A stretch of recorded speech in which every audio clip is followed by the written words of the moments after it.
સોમનાથ મંદિરને બરાબર 1000 વર્ષ પહેલા જેહાદી ગઝનીએ 8 જાન્યુઆરી 1026ના રોજ ખંડિત કરવાનો ભરપૂર પ્રયાસ કર્યો હતો, પરંતુ મંદિર આજે 1000 વર્ષ બાદ પણ એ જ રીતે અડીખમ ઊભું છે। જેહાદી મહમૂદ ગઝનવી ધન અને સત્તાનો એટલો લોભી હતો, તેણે વર્ષ 1000 થી 1026ની વચ્ચે 26 વર્ષોમાં ભારત પર 17 વખત હુમલા કર્યા। તે ભારતને માત્ર લૂંટવા આવ્યો નહોતો, પરંતુ ઇસ્લામનો સંદેશ આપીને ભારતની આત્મા પર પ્રહાર કરવાનો તેનો ઉદ્દેશ્ય હતો। ગઝનીનું ભારત પર સૌથી પહેલું આક્રમણ 28 નવેમ્બર 1001ના રોજ પેશાવરમાં થયું હતું। અફઘાની આક્રમણકારોએ પેશાવરની ધરતીને લોહીથી લાલ કરી દીધી। અહીં તેને અંદાજે 15000 નિર્દોષ હિન્દુઓની હત્યા કરી। જે બચ્યા તેમને બંદી બનાવી લેવામાં આવ્યા। જ્યારે મહમૂદ ગઝનવી પ્રથમ વખત ગઝની પરત ફર્યો, ત્યારે તેને જીત કરતા વધુ લૂંટનો ઘમંડ હતો। તે ભારતમાંથી 16 કિંમતી હાર સાથે લઈ ગયો હતો। આ બાદ નગરકોટ, થાનેસર, મથુરા, કન્નૌજ પર એક પછી એક હુમલાઓ થતા રહ્યા। જ્યાં જ્યાં જેહાદી ગઝની ગયો, ત્યાં તેણે મંદિરો તોડી નાખ્યા, ધન લૂંટ્યું અને લોકોને ગુલામ બનાવ્યા। થાનેસરમાં તો પરિસ્થિતિ એટલી ભયાનક હતી કે નદીનું પાણી લોહીથી લાલ થઈ ગયું હતું। આ પછી વર્ષ 1008-9 દરમિયાન મહમૂદ ગઝનવીએ નગરકોટ કિલ્લાની અંદર આવેલા મંદિરોને લૂંટ્યા અને 7 લાખ સોનાના દિનાર, હજારો મણ સોનું, ચાંદી અને હીરા મોતી લૂંટીને ગઝની લઈ ગયો।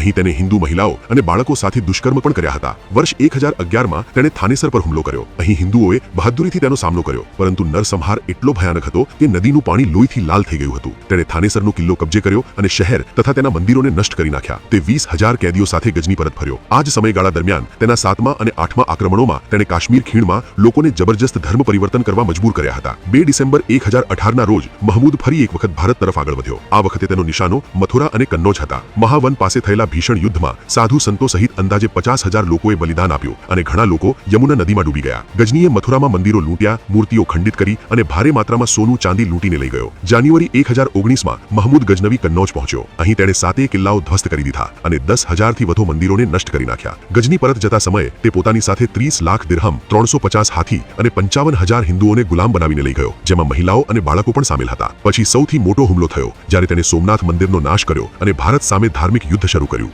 જેહાદી ગઝની 6 જાન્યુઆરી 1026ના રોજ સોમનાથ પહોંચ્યો અને 8 જાન્યુઆરી 1026ના રોજ સોમનાથ મંદિર પર હુમલો કર્યો। તેણે સોમનાથને કબજે કરવા અને તેનો નાશ કરવા માટે ખૂબ પ્રયત્નો કર્યા, એવી આશામાં કે હિન્દુઓ ઇસ્લામ ધર્મ સ્વીકારશે। અહીં સંતો અને નિશસ્ત્ર ભારતીયોએ અંત સુધી લડાઈ લડી, પરંતુ કોઈએ પણ પોતાનો વિશ્વાસ છોડ્યો નહીં। મહમૂદ ગઝનવીની વિશાળ સેનાએ આશરે 50000 લોકોનો નરસંહાર કર્યો। મહમૂદ ગઝનવીએ સોમનાથ મંદિરમાં પ્રવેશ કર્યો, જેની ઊંચી છત 56 સ્તંભો પર ટકી હતી, જે બધા સુંદર રીતે કોતરેલા અને કિંમતી પથ્થરોથી જડેલા હતા। મૂર્તિ પાસે પહોંચ્યા બાદ તેણે મૂર્તિને 2 ટુકડામાં તોડી નાખવાનો આદેશ આપ્યો, જે ગઝનીમાં મોકલવામાં આવ્યા, જ્યાં તેને મસ્જિદના ઉમરા પર ફેંકી દેવામાં આવ્યા। પાટણમાં મહમૂદ ગઝનવીએ પુરુષોનો નરસંહાર કર્યો। તેણે ભયથી માત્ર સંપત્તિ જ નહીં, પણ ભારતમાંથી કારીગરો, કલાકારો અને સ્ત્રીઓને પણ ગુલામ બનાવી લઈ ગયો। પરંતુ ઇસ્લામી આક્રમણકારી ગઝનવીએ આજથી બરાબર 1000 વર્ષ પહેલા જે ધર્મને નષ્ટ કરવાનો પ્રયાસ કર્યો હતો, એ ધર્મ આજે પણ એ જ રીતે અડીખમ ઊભો છે અને તેની આસ્થા પ્રતીક સમાન સોમનાથ મંદિર પણ।